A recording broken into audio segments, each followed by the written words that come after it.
Patterson cancer centre வந்து doctor APJ Abdul Kalam அவர்களால் 19/6/2003 துவக்கி வைக்கப்பட்டது. அவர் வந்து பிரசிடெண்ட் ஆகிறதுக்கு முன்னாடி எங்களுடைய சேர்மன், எக்ஸிக்யூட்டிவ் சேர்மனாக இருந்தார் பேட்டர்சன் கேன்சர். அவருடைய ஒரே ஒரு ஆசை என்னென்னா, ஒரு புற்றுநோயற்ற சமுதாயத்தை உண்டாக்கணும். ஏன்னா புற்றுநோய்ங்கிறது ஒரு நோய் இல்லை, அது ஒரு பிரச்சனை தான். ஒரு சாதாரண என்ன பண்ண ரெகுலேட் பண்ண வேண்டிய மெக்கானிசம் தான். அது ரெகுலேட் பண்ணி கொடுத்துட்டோன்னா திரும்பி எல்லாருக்கும் க்யூர் ஆகிடும். அது உண்டாகிறதுக்கான காரணிகளை சின்ன வயசுலேருந்து புரிகிற மாதிரி அவங்களுக்கு சொல்லித்தரத்துக்கு ஸ்டூடெண்ட்ஸ்கிட்ட ஃபஸ்ட்டு போயிட்டு அவங்களுக்கு ஒரு அவேர்னஸ் க்ரியேட் பண்ணேன் அப்படின்னு சொன்னதுனால கிட்டத்தட்ட ஒரு 5000 ஸ்டூடெண்ட்ஸ்க்கு 2003 2010 வரையும். ஏன்னா கவர்மெண்ட் அதுக்கு பிறகு ஸ்டூடெண்ட்ஸ் இங்கே கூட்டிகிட்டு வந்து நீங்கள் லெக்சர் கொடுக்கக்கூடாது, அவங்க ட்ராவல் பண்ணும்போது வரக்கூடிய ஆக்சிடெண்ட்டுக்கு ப்ராப்ளம் கொடுக்குன்னு சொல்லி நிறுத்திட்டாங்க. ஆனால் அதுக்குள்ளாரையே நாங்கள் 5000 ஸ்டூடெண்ட்ஸ்க்கு ரைட் ஃப்ரம் கன்னியாகுமரியிலேருந்து இந்த எண்டில் கர்நாடகா பார்டர் வரையும் கேரளா பார்டர் வரையும் உள்ள ஸ்டூடெண்ட்ஸோடு பேசியிருக்கோம். பேசி அவங்களுக்கு பாடம் சொல்லி தரும்பொழுது அவர்கள் தன்னுடைய ஸ்கூலில் நடக்கக்கூடிய ப்ரேயர் மீட்டிங்கில் அதை எல்லாருக்கும் அனௌன்ஸ் பண்ணுவாங்க. மீதி எல்லாருமே வர முடியாதுங்கிறது. அது மாதிரி ஃபஸ்ட்டு ப்ரிவென்ஷன் அங்கேருந்து ஆரம்பித்தோம். செகண்ட் ப்ரிவென்ஷன், டாக்டர்ஸ்க்கு நிறைய பேருக்கு இது கேன்சர்னால் என்னன்னு தெரியாமல் இருக்குதுன்னு சொல்லிட்டு டாக்டர் அவேர்னஸ் ப்ரோக்ராம் அப்படின்னு சொல்லிட்டு அது ஒரு 10 வருஷம் நடத்தி அவர்களுக்கு எப்படி இதை கண்டுபிடிக்கிறது அப்படிங்கிறதுக்கு அவர் ப்ரோக்ராமாகவே போட்டிருந்தேன். அது பேர் கதி அப்படின்னு பேர். வழி, எந்த வழியில் போனால் அவங்களுக்கு அதை கண்டுபிடிக்கணும் அப்படிங்கிறத நடத்திட்டு இருந்தோம். அதன் பிறகு பப்ளிக் அவேர்னஸ் ப்ரோக்ராம், அதில் 2ஆக பிரிச்சுருந்தோம். ஏடி கேன்சர் டிடெக்ஷன் ஒன்றும், மற்றபடி கிளாஸ் எடுத்துகிட்டு பப்ளிக்கை கூப்பிட்டு வச்சு சொல்லிக் கொடுக்குறதும் 2 விதமாக பண்ணோம். இவ்வளோ பண்ணியும் ஏர்லி டிடெக்ஷனுக்கு எல்லாருமே பயப்படுறாங்க, இன்க்ளூடிங் த டாக்டர்ஸ்ட்டுக்கும். அது என்ன காரணம் அப்படின்னா, எங்களோட ஓன் டாக்டர்ஸே கேட்டேன்னா, எனக்கு வயசில் ஒரு பொண்ணு இருக்குது, நீங்கள் எதையாவது பார்த்துட்டு கேன்சர் இருக்குதுன்னு சொல்லி எதையாவது வைத்தியம் பண்ணிட்டீங்கன்னா என் தலைமுடியெலாம் உதிர்ந்துச்சுன்னா என் பொண்ணை பார்க்க யாரும் வரமாட்டாங்க, அதனால் நான் அதில் பங்கெடுத்துக்கிறதா இல்லைன்ட்டு எங்கள் டாக்டர்ஸை செக் பண்ணிக்கிறதுக்கு வரமாட்டாங்க. இருந்தாலும் இந்த பர்சியூட் என்னென்னா, புற்றுநோயற்ற சமுதாயம் உண்டாகணும் அப்படின்னா கம்பல்சரியாக எல்லோரும் ஏடி கேன்சர் டிடெக்ஷனுக்கு வந்து தான் ஆகணும். அதுலேருந்து ஏன்னா உங்களுக்கு கேன்சர்னு தெரியறதுக்கு முன்னாடியே அது 13 to 16 வருஷம் முன்னாடி ஆரம்பிக்கிற விஷயம். இன்னொரு கேள்வி எல்லோரையும் என்ன ரொட்டீனாக கேட்குறது என்னென்னா, 15 வயசு பசங்க, 11 வயசு பசங்க, அவங்களுக்கெல்லாம் கேன்சர், அவங்க இன்னும் எக்ஸ்போசரே ஆகலையே, அவங்களுக்கு எப்படி வரும் அப்படின்னு கேள்வி கேட்குறாங்க. அது பிறக்கும்போது உள்ள ஜீன்லேருந்தே வரும். ஸோ அந்த ஜீன் மாடிஃபை ஆகி அது கேன்சராக மாறுறதுக்கு 16 வருஷம் ஆகிருக்கும். குறைக்குள்ளேயே இருக்கும். அதெல்லாம் கன்ஜெனிட்டல் டியூமர்ஸ் அப்படின்னு சொல்லுவோம். அது 1% கூட வராது, அதுக்கு கீழே தான் இருக்கும். மற்றபடி ஹேபிட்ஸ்னால் வரக்கூடிய கேன்சர்ஸ் ரொம்ப அதிகமாக இருக்கும். கவலையினால் வரக்கூடிய கேன்சர்ஸ் ரொம்ப ரொம்ப ஜாஸ்தியாக இருக்கும். இப்போ பிரெஸ்ட் கேன்சர், சர்வைக்கல் கேன்சர் பற்றி சொன்னாங்க. 80% ஆஃப் த பிரெஸ்ட் கேன்சர்ஸ் மன அழுத்தத்தினால தான் வருது, டிப்ரெஷனால் தான் வருது. லேடிஸ்க்கு அது ஒரு இன்ஹெரண்ட் இன்ஸ்டிங்க்டிவ் சிஸ்டம். அது ஆம்பளைங்க வந்து ரிசல்ட் ஓரியன்டாக யோசிப்பாங்க, லேடிஸ் ப்ராசஸ் ஓரியன்டாக யோசிப்பாங்க. ஸோ அதுக்கு ஒரு ப்ராப்ளத்துக்கு சொல்யூஷன் கண்டுபிடிக்கிறது எவ்வளோ கஷ்டம் அப்படிங்கிறத ஆம்பளைங்க டக்குன்னு கண்டுபிடிச்சிடுவோம். ஆனால் லேடிஸு அதை கண்டுபிடிக்கிறது ரொம்ப நாள் ப்ராசஸ் பண்ணி தான் வரணும். ஸோ அந்த பிரெயின் அதில் ஆக்டிவ் ஆகி அது டல் ஆகிட்ட போது டிப்ரெஷனில் கொண்டு போய் விட்டுடும். அந்த டிப்ரெஷன்லேருந்து உடம்புல கோணமான செல்கள் வளர்ந்து பிரஸ்ட்லேயோ சர்வைக்ஸ்லேயோ வந்து அஃபெக்ட் ஆகும். இது எல்லாத்தையும் கூட இந்த ப்ரோக்ராமில் சொல்லிக் கொடுப்போம். இந்த வாட்டி இந்த ப்ரோக்ராமில் அடிஷ்னலாக நாங்கள் போட்டிருக்கிறது 2 தான். ஒன்று வந்து இந்த கொரோனா இங்கே ஜாஸ்தியாக இருக்கிறதுனால பல்மனரி ஃபங்க்ஷன் டெஸ்ட் பண்ணி லங் கெப்பாசிட்டியை பற்றி பார்க்குறதும், கரஸ்பாண்டிங் எக்ஸ்ரே எடுத்துகிட்டு சைலண்ட்டாக உள்ளுக்குள்ளார கொரோனா இருக்கிறதுக்கு வாய்ப்பு இருக்கா அப்படிங்கிறத செக் பண்ணுறதும் இதில் சேர்த்துக்கிறோம். ஏன்னா இன்னும் கொஞ்ச நாள் நீங்களே பார்ப்பீங்க, கொரோனால் சர்வைவர்ஸ் அவங்களுக்கு விதவிதமான புற்றுநோய் வரதுக்கான வாய்ப்புகள் அதிகமாகும். அதனால் அதை முதல்ல இப்போவே ப்ரெடிக்ட் பண்ணி பார்க்க ஆரம்பிக்கணும். மற்றபடி ரொட்டீனாக பிளட் கேன்சர் இருக்கான்னு பார்க்குறதுக்கு ஒரு பெரிஃபரல் ஸ்மியர் போகும். அப்புறம் யூரின்லேயே பலவிதமான கெமிக்கல்ஸ் வெளியில் எக்ஸ்க்ரீட் ஆகிறதுனால உள்ளுக்குள்ளே இருக்கக்கூடிய ப்ராசஸில் கேன்சர் இருக்கா இல்லையாங்கிறத கண்டுபிடிச்சிட முடியும். 2 சிம்பிள் டெஸ்ட்டு. பேப் ஸ்மியர் எல்லா லேடிஸ்க்கும் கம்பல்சரியாக இருக்கும். 3வது x-ray chest, ECG and echo இந்த அப்டமன் பார்த்துருவோம், அல்ட்ராசவுண்ட் அப்டமன் பார்த்துருவோம் அல்ட்ராசவுண்டை வச்சுட்டு. ஸோ எல்லாமே ஒரு ரூல் அவுட் பண்ணி உங்களுக்கு ரிப்போர்ட்டு இந்த சனிக்கிழமை அது ஞாயிற்றுக்கிழமை கேன்சர் கம்ப்ளீட் ஸ்க்ரீனிங் முடிஞ்சிடுச்சுன்னா வர ஞாயிற்றுக்கிழமை அன்றைக்கி எல்லாரையும் கூப்பிட்டு வச்சு யார் யாருக்கு என்னென்ன ப்ராசஸ்க்கு ஃபர்தர் இன்வாலுவேஷன் ஃபர்தர் டெஸ்ட் பண்ணணும்னு சொல்லி கொடுப்போம். இதுக்கு நடுவில் ஏதாவது பயாப்சி எடுத்து இது பாசிட்டிவாக வந்துச்சுன்னா அவங்கள ஐசோலேட் பண்ணிவிட்டு ஃபுல் ஒர்க் அப் பண்ணி அவங்களுக்கு ட்ரீட்மெண்ட் ஆரம்பிச்சோம். இதுதான் இதோட purpose. Years ago is doing very well. And இவருக்கு வந்து 1998 வைத்தியம் பண்ணேன். Oral cancer stage 4. இவருக்கு இப்போ 28 வருஷம் ஆயிடுச்சா, 28 வருஷம் ஆயிடுச்சு. சபரிமலை ஐயப்பன் கோயிலுக்கு மாதம் மாதம் இன்னும் போயிட்டுருக்காரு. இவரே குருசுவாமியாக இருக்கார். இவர் பேர் விஸ்வநாதன். இவர் சந்திரா வந்து இப்போ லாஸ்ட் இயர் தான் வைத்தியம் முடிஞ்சது. போன வருஷத்து கேம்பில் கண்டுபிடிக்கப்பட்ட கேன்சர் கம்ப்ளீட் வைத்தியம் ஃப்ரீ பண்ணுறதுக்கு இவன் எவ்வளோ கொடுத்தாங்களோ உங்கள் கவர்மெண்ட்டில் அது போக மீதியெல்லாம் நாங்களே பார்த்துக்கிட்டோம். அவன் நம்மளுடைய அருமை நண்பன் சேகர் சேகர் வந்து ஒரு ஆட்டோ ஓட்டுநர். இன்றைக்கும் ஆட்டோ ஓட்டிகிட்ருக்கான். 5 வருஷத்துக்கு முன்னாடி லங் கேன்சர் ஸ்டேஜ் 4. இன்றைக்கி ஒரு கேன்சர் இல்லாமல் நல்லபடியாக தான் இருக்கான். பிருந்தா சாமி இருக்கானா? பிருந்தா அண்ட் சாமிநாதன் தலையிலேருந்து கால் வரையும் கம்ப்யூட்டர் பிரெயின் அவனுக்கு. அவன் ஒய்ஃபு அவளுக்கு வந்து லிம்போமா.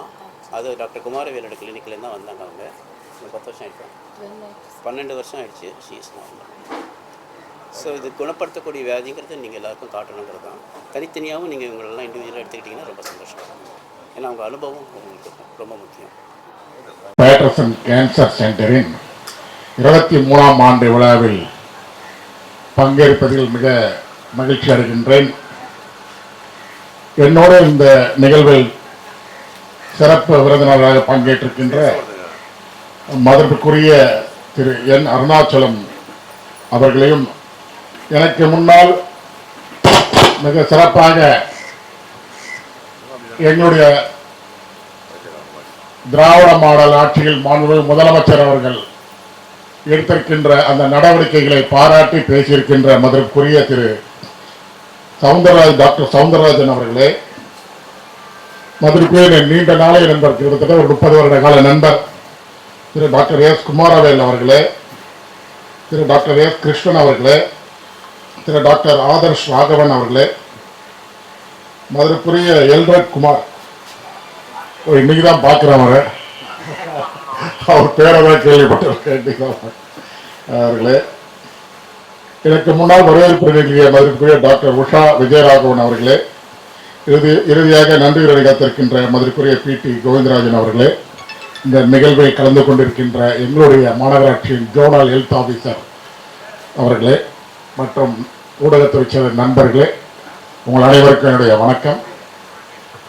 மதுரைக்குரிய திரு டாக்டர் குமாரவேல் அவர்கள் என்னை சந்தித்து இந்த நிகழ்ச்சிக்கு வரும்போது வர வேண்டும் என்று அழைத்தார். மிக நல்ல நிகழ்ச்சி. கேன்சர் பற்றிய அந்த விழிப்புணர்வு மற்றும் அதை ஒட்டி நடைபெறுகின்ற விஜயா மருத்துவமனை சார்பில் எடுக்கப்படுகின்ற அந்த நடவடிக்கைகளை எடுத்து என்று சொல்லியிருந்தார். மாநகராட்சியின் சார்பில் மனக்குரிய முதலமைச்சர் அவர்கள் மனக்குரிய மேயராக இருந்த காலகட்டத்தில் மாநகராட்சியின் சார்பில் இயங்குகின்ற சுகாதாரத்துறையை மிக சிறப்பாக மேம்படுத்தி அந்த சுகாதாரத்துறையின் மூலம் ஏழை எளிய மக்கள் உடனடியாக பயன்பெறுகின்ற வகையில் பல திட்டங்களை தீட்டினார். அதைதான் இன்றைக்கு எனக்கு முன்னால் பேசுகின்ற போது மதுரைக்குரிய மருத்துவரையா சவுந்தரராஜன் அவர்கள் சொன்னார். என்னுடைய கருத்தை அன்றைய தினம் மாண்புமிகு உள்ளாட்சித்துறை அமைச்சராகவும் மாண்புமிகு துணை முதல்வராகவும் இருந்த இன்றைய முதல்வர் அவர்கள் என்னை அழைத்து என்னுடைய கருத்தை கேட்டறிந்து அது வழியாக செயல்படுத்தினார் என்று சொன்னார். எங்களுக்கு ஒரு மிக்க மகிழ்ச்சி. அவர் காட்டுகின்ற அந்த வழியை தான் இன்றைக்கு பெருநகர சென்னை மாநகராட்சி செயல்பட்டுக் கொண்டிருக்கின்றது. உதாரணமாக நாங்கள் எல்லாம் உள்ளாட்சி அமைப்புகளில் தேர்வு பெற்று மாண்புமிகு முதலமைச்சர் அவர்களால் துணை மேயராக நான் அறிவிக்கப்பட்டு அந்த பொறுப்புக்கு வந்த பிறகு மருத்துவ துறையின் சார்பில் இயங்குகின்ற அந்த பல்வேறு பணிகளில் நாங்கள் காட்டிய ஆர்வத்தின் அடிப்படையில் அப்பொழுது பணிக்குரிய மேயராக இருந்து இன்றைக்கு மக்கள் மருத்துவ மற்றும் மக்கள் நல்வாழ்வுத்துறை அமைச்சராக இருக்கின்ற மதிப்புக்குரிய அண்ணன் மா சுப்பிரமணியம் அவர்களும் சென்னை மாநகராட்சியின் சுகாதாரத்துறைக்கு தன்னாலான எல்லா உதவியும் செய்வேன் என்று சொல்லி அதை செய்து கொண்டிருக்கின்றார். தொடர்ச்சியாகத்தான் இன்றைக்கு டயாலிசிஸ் ஒவ்வொரு மண்டலமாக வேண்டும் என்று சொன்னோம் என்று அன்றைக்கு நம்ம மதிப்புக்குரிய மருத்துவரையா சொன்னார்களே, இப்பொழுது ஒவ்வொரு மண்டலத்திலும் மாநகராட்சியின் சார்பிலும் ரோட்டரி நிர்வாகிகளுடைய ஒத்துழைப்போடு கூட டயாலிசிஸ் சென்டர், இலவச டயாலிசிஸ் சென்டர் தொடர்ந்து நாங்கள் அதை கட்டமைத்துக் கொண்டிருக்கின்றோம். காரணம், இன்றைய காலகட்டத்தில் டயாலிசிஸ் என்ற ஒரு அந்த சேவை பொதுமக்களுக்கு அத்தியாவசியமாகிறது. டயாலிசிஸ் சிகிச்சை பெற வேண்டும் என்றால் ஒவ்வொருத்தரும் கிட்டத்தட்ட ஒரு 2000-3000 அதற்காக வாரந்தோறும் அதற்கு செலவழிக்கக்கூடிய ஒரு சூழல் உருவாகிறது. மிகவும் ஏழ்மையில் உள்ள மக்கள் வாரந்தோறும் 2000-3000 ரூபாய் செலவு பண்ணக்கூடிய சூழல் இல்லாத சூழலில் அவர்களுக்கு அவருடைய உடல்நலத்தையும் பேணி பாதுகாக்க வேண்டும், அவர்களுக்கும் உரிய சிகிச்சை நம் அரசின் பால் வழங்க வேண்டும் என்றுதான் மாநகராட்சி அதில் அக்கறை கொண்டு மாநகராட்சியின் சார்பிலும் தன்னார தொண்டு அமைப்பான ரோட்டரி சங்க நிர்வாகிகள் ஒத்துழைப்பு கூட ஒவ்வொரு மண்டலமாக நாங்கள் டயாலிசிஸ் சென்டர்ஸை நிறுவி அதற்கான பிரத்யேக கண்காணிப்பில் அந்த சென்டரை வழிநடத்தி கொண்டிருக்கின்றோம். அதற்கு இன்னைக்கு மருத்துவர் ஐயா சவுந்தரராஜன் அவர் குறிப்பிட்டதை போல அவரும் அதை நாங்கள் செயல்படுத்துறதுக்கு அவரும் ஒரு காலத்தில் அதற்கு ஒரு படிக்கட்டாக இருந்திருக்கின்றார் என்பதை நினைக்கும் போது எங்களுக்கு மகிழ்ச்சியாக இருக்கின்றது. அதே போலதான் மருத்துவத்துறையில் இன்றைக்கு ஏராளமான இன்றைக்கு நம்ம ஜோனல் ஹெல்த் ஆபீசர் குறைக்கு வரும்போது நான் இங்கே அவருடன் நடந்து வரும்போது சொன்னேன், விஜயா மருத்துவமனை அவருடைய நிர்வாகிகள் இந்த கேன்சர் விழிப்புணர்வு நிகழ்ச்சிக்கு நடத்தி கூட்டிருக்கின்றார்கள். அவர்களுக்கு என்ன உதவி, இது சம்பந்தமான என்ன உதவி மாநகராட்சியின் பால் தேவைப்பட்டாலும் உடனடியாக செய்து கொடுங்கள் என்று அவருக்கு சொல்லியிருந்தேன். அவர்களும் கண்டிப்பாக நீங்கள் உங்களுடைய அந்த சேவைக்கு என்ன உதவிகள் மாநகராட்சியின் சார்பில் தேவைப்பட்டாலும் அவர்களை அணுகினால் அவர் அதுக்கான சட்டத்திட்டங்களுக்கு உட்பட்டு கண்டிப்பாக அதை உங்களுக்கு செய்து தருவார் என்ற நிகழ்வை தெரிவித்துக் கொள்கின்றேன். அது எப்போ மரியாதைக்குரிய துணை மேயர் மகேஷ்குமார் அவர்களுக்கு என்னுடைய வணக்கத்தையும் என்னுடைய எக்ஸ்கியூஸும் கேட்டு 2 நிமிஷம் அவங்களுக்கு முன்னால் பேசுகிற அதிக செஞ்சு எனக்கு மன்னித்துக் கொள்ளணும். ஏனென்றால் நான் சுமார் ஒரு 15 ஆண்டுகளுக்கு முன்பாக அண்ணன் மா சுப்பிரமணியம் அவர்கள் மேயராக இருக்கும் பொழுது அவர் ராமச்சந்திரா மருத்துவக் கல்லூரிக்கு சிறுநீரக விழிப்புணர்வு தளவுக்கு தலைமை கெஸ்டாக அவரை அழைத்திருந்தேன், தலைமை விருந்தினராக அழைத்திருந்தேன். அன்றைக்கு ஏன் இதை சொல்கிறேன் என்றால் அவரை சென்று சந்திக்க வேண்டும் என்றால் அவர் 2 நாள் ஆகும். இந்த மாதிரி அக்கேஷனில் அவர் காலில் போட்டு அவர் செஞ்சுருவார். மரியாதைக்குரிய மா சுப்பிரமணியம் அவர்கள் மேயராக இருக்கும் பொழுது இன்றைய சுகாதாரத்துறை அமைச்சர் அவர் வந்த பொழுது அவரிடம் 2 கோரிக்கையை வைத்தேன். மாநகராட்சியின் சார்பில் ஆங்காங்கே பெரிஃபரல் டயாலிசிஸ் சென்டர் ஆரம்பிக்கணும்னு சொல்லி, உதாரணத்துக்கு தாம்பரத்துலேருந்து ஒரு பேஷண்ட் டயாலிசிஸ்க்கு வரணும், ஜிஹெச்சுக்கு வரணும், ஸ்டான்லியிலேருந்து ஒருத்தர் வரணும்னா கும்மிடிப்பூண்டிலேருந்து வரணும், சிரமப்படுவோம். அங்கங்கே மண்டல அலுவலகத்தில் டயாலிசிஸ் சென்டர் ஆரம்பிக்கணும் அப்படின்னு சொன்னேன். நான் சொன்னேன், இது முடியுமா டாக்டர்னு கேட்டார். முடியும், சிங்கப்பூர்லலாம் அப்படி தான் இருக்குது, சேட்டலைட் சென்டர்னு சொல்லுவோம், வாக்கின் டயாலிசிஸ் சென்டர், நேராக வந்துட்டு டயாலிசிஸ் பண்ணிட்டு போனோம். அதே மாதிரி மாநகராட்சி பள்ளியில் ஏறத்தால ஒரு அதிக 2 லட்சம் ஸ்டூடெண்ட்ஸ் படிக்கிறாங்கன்னு நினைக்கிறேன். அவங்க எல்லாருக்கும் சிறுநீர் பரிசோதனை கட்டாயமாக உறுதியாக ஒவ்வொரு ஆண்டும் செய்ய வேண்டும் என்று சொன்னேன். ஏனென்றால் இந்த பண்ணுவதன் மூலமாக அவங்களுக்கு ஆரம்ப காலத்திலேயே அதை கிட்னி ப்ராப்ளத்தை டயக்னோஸ் பண்ணலாம். இப்படி பண்ணதுனால ஜப்பானில் இருந்த கிட்னி ஃபெயிலியர் இன்சிடென்ட்ஸை 30% 10 ஆண்டுகள் 3% சொல்லி குறைச்சிட்டோம்னு சொல்லிட்டேன்னு சொன்னாங்க. அதை சொல்லணுன்னு ஒரு 2 மாதம் ஒன்றும் பதில் இல்லை. தப்பாக நினச்சிக்காதீங்க, அரசியல்வாதி காட்டி எத்தனையோ பேர் மனு கொடுப்பாங்க, கோரிக்கை கொடுப்பாங்க, அவங்க எல்லாத்தையும் செய்ய முடியாது. அதுக்கு அவருக்கு எனக்கு திடீர்னு ஒரு நாள் எனக்கு ஃபோன் வந்தது. மரியாதைக்குரிய கார்த்திகேயன் ஐஏஎஸ் அவர்கள் அப்போது கமிஷனராக இருந்தார்கள். அவர் ஃபோன் பண்ணாங்க, நீங்கள் அமைச்சர் வந்தப்போ ஏதோ சிறுநீர் பரிசோதனை பற்றி சொன்னீங்களாமே, டயாலிசிஸ் சென்டர் பற்றி பேசுங்களாம், பட்ஜெட் போட்டிருக்கேன், வர முடியுமா டாக்டர்னு கேட்டார். உடனே ராமச்சந்திராவிலேருந்து சென்னை மாநகராட்சிக்கு போனேன். போகிறப்ப லிஃப்ட்டில் வெயிட் பண்ணுறோம், லிஃப்ட்லேருந்து இறங்கி வந்தார் அமைச்சர். அப்போது அவர் தளபதி அவர்கள் அமைச்சராக இருந்த டைமு, மரியாதைக்குரிய இன்றைய முதல்வர் அமைச்சர் வந்து ஒரு மீட்டிங் கூப்பிட்டுருக்காரு, நீங்கள் உட்காந்து பேசிட்டு இருங்க, அமைச்சர் பார்த்துட்டு உடனே வந்துடுறேன், டாக்டர் கூட்டிகிட்டு போங்கன்னு சொன்னார். கார்த்திகேயன் ஐஏஎஸ் கூட்டிகிட்டு போய் என்ன வரும்னு கேட்டார். இப்படியெல்லாம் பண்ணலாம், இப்படி பண்ணால் இப்படி பயன்படும், நான் வந்து அங்கங்கே இருக்கிற சென்டர்ஸை நம்ம பெரிஃபரல் டயாலிசிஸ் சென்டரை யூஸ் பண்ணால் மக்களுக்கு பயன்படும் சொன்னோன்னே இதுக்கு என்ன ஆகும், ஒன்லி நடந்து வர்ற பேஷண்ட்ஸு, சிக் பேஷண்ட்ஸ் வேண்டாம், வாக்கிங் டயாலிசிஸ் சென்டர் சக்ஸஸ்ஃபுல்லாக நடத்தலாம்னு சொன்னோம். அந்த பட்ஜெட்லேயே அறிவித்தார். அறிவித்ததோட அதே மாதிரி யூரின் டெஸ்ட்டு வந்து கம்பல்சரியாக பண்ணணும்னு சொன்னோம். அதை சீரியஸாக வந்து ஏதோ பேரளவில் பண்ணாமல் வருஷம் வரையும் ஒவ்வொரு மாணவர்களுக்கும் யூரின் டெஸ்ட் பண்ணணுங்கிறதையும் அவர் உடனே இம்ப்ளிமெண்ட் பண்ணார். இதை சென்னதோட அதை செய்ததோடு இல்லாமல் அப்போ அவருடைய பதவி முடிய நேரத்தில் திடீர்னு ஒரு நாள் கூப்பிட்டாரு, நீங்கள் சொன்னபடி 2 ஸ்கீமையும் ஆரம்பிக்கிறோம், ஒன்றா வந்து நாங்கள் சைதாப்பேட்டில் ஆரம்பிக்கிறோம், அந்த ஸ்கூலில் நீங்கள் வந்து பேசணுன்னாரு. அன்றைக்கி போய் பேசினேன். அதை தவிர வள்ளுவர் கோட்டத்துக்கு எதிரில் பெரம்பூர் ரயில்வே ஸ்டேஷனுக்கு எதிரிலையும் வந்து மாநகராட்சி சார்பில் டயாலிசிஸ் ஆரம்பிக்கிறோம். ஒரே ரிக்வெஸ்ட்டு, நீங்கள் வந்து அதை கொஞ்சம் பார்த்துக்கணுன்னாரு. நாங்கள் சம்பளமெல்லாம் கொடுக்க மாட்டேனாரு. இல்லை பரவாயில்ல நானே வந்து பார்த்துக்கிறேன்னு சொல்லிட்டு வாரம் வந்து பார்த்துட்டு இருந்தேன். அந்த ஃபங்க்ஷனுக்கு போனப்போ ஆடியன்ஸ் உட்காந்துருந்தேன். என்னை கூப்பிட்டு மேலே அமர சொல்லி இந்த டயாலிசிஸுக்கு சொன்னது டாக்டர் தான். ஏன்னா அன்றைக்கி வந்து அவங்க தளபதி அவர்கள் மேயராக இருக்கும் பொழுது அவங்க மாமனார் ஒரு நடேசன் பூங்கானா நடேசனை பற்றி ஒரு கல்வெட்டு வைக்கணும், பூங்காக்களுக்கு பெயர் இருக்குது, அவங்களுடைய வரலாறு மக்களுக்கு தெரியணும் அப்படின்னு சொன்னோன்னே அவங்க தளபதி அவங்க செஞ்சாங்க. அதே மாதிரி அவருடைய மருமகன் தான் அவர் தான் இந்த ஐடியாவை சொன்னார். அவர் கூப்பிட்டுருக்க அவர் மேடையில் உட்காரட்டும். ஆனால் ஒரே ரிக்வெஸ்ட்டு, இவர் வந்து இந்த வள்ளுவர் கோட்டத்துக்கு இருக்கிற டயாலிசிஸ் சென்டரை அவர் தான் பார்த்துக்கணும்னு சொன்னார். நான் வாரம் ரெகுலராக வந்து பார்த்துட்டு இருந்தேன்.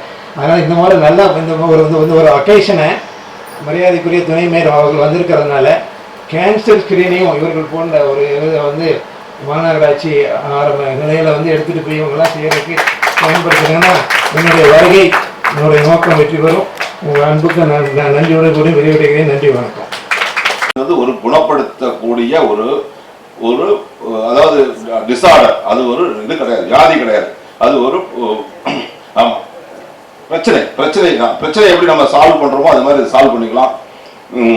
அதனால உங்களோட ஒத்துழைப்போட பிரமாதமா நடத்திட்டு இருக்கு. இந்த கதாநாயகன் கதாநாயகி நீடூழி வாழ வேண்டும்.